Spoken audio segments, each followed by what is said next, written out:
isasimilang series ng ating devotion. So, bago natin simulan yung series natin ngayon, natatalakayin natin para sa isang buong linggo is pwede na nating balikan yung naging series natin last time para dun sa mga bago lang na tagapanood at tagapakinig ng ating devotion. So, yung naging series po natin last time is 7 principles to achieve our God-given goal. So, yung tinalakay natin sa series na to is kada araw is meron tayong iba't ibang topic.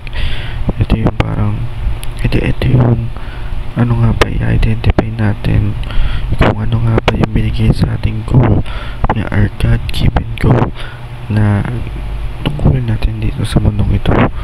So, ito rin yung kailangan step by step na malalaman natin to and tutuparin natin yung goal na yun. Tapos kailangan may daily progress tayo. Di lang yun, ito rin yung susundin natin yung Diyos. So ayun po yung series natin last time. So series na kayo natin yung araw is the power of humility. Kailangan yung humility, kailangan meron tayo nito dahil ito isang tinuro ng Diyos. Yung mga series natin or naging topic natin kahapon is humility make us beautiful.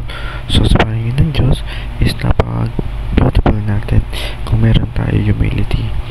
So yung topic natin ngayon about humility is humility make us like Jesus. Kasi yung si Jesus Christ is humility siya, meron siyang humility sa kanyang kapwa, sa atin, sa ating mga anak ng Diyos. So, ayun, kailangan pag humility tayo is para tayo ng Diyos. Kasi ginagayin natin yung pag-uugaling tama niya, diba? Kaya kailangan humility na meron tayo nun para maging tayo kumbaga kinakatawan natin si Jesus Christ. So, yun po siya, talakay natin yung araw. Ang first talakay natin yung araw is Philippians chapter 2 verse 5 to 8. So, sabi dito, naway magkaroon kayo ng kaisipan na tulad ng kay Kristo Jesus.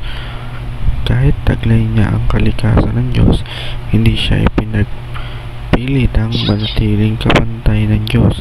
Sa halip, kusa siyang binitawan na pagiging kapantay ng Diyos at nabuhay siya bilang isang alipin. Pinanganak siya bilang tao at siya ay naging tao. Nagpakumbaba siya at naging masunurin hanggang kamatayan, maging ito man ay kamatayan sa krus. Sabi niya, diba, tabi humility like Jesus. Kaya may maging katulad tayo ng kaisipan. Kasi yung Diyos is pinili niyang bumaba sa pagiging alipin. Siya ay anak ng Diyos pero pinili niyang bumaba para mapag-humility at ligtas tayo. So para palawakin natin yung talakayan dyan, lumako tayo sa una nating katrabahan. So Jesus, humility is our standard. So kailangan pala yung pag-humility natin hindi lang basta masabi lang natin may humility na, kundi yung standard is kagaya nung kay Jesus Christ. Number 2, humility involves self-emptying. So kailangan maging selfless tayo.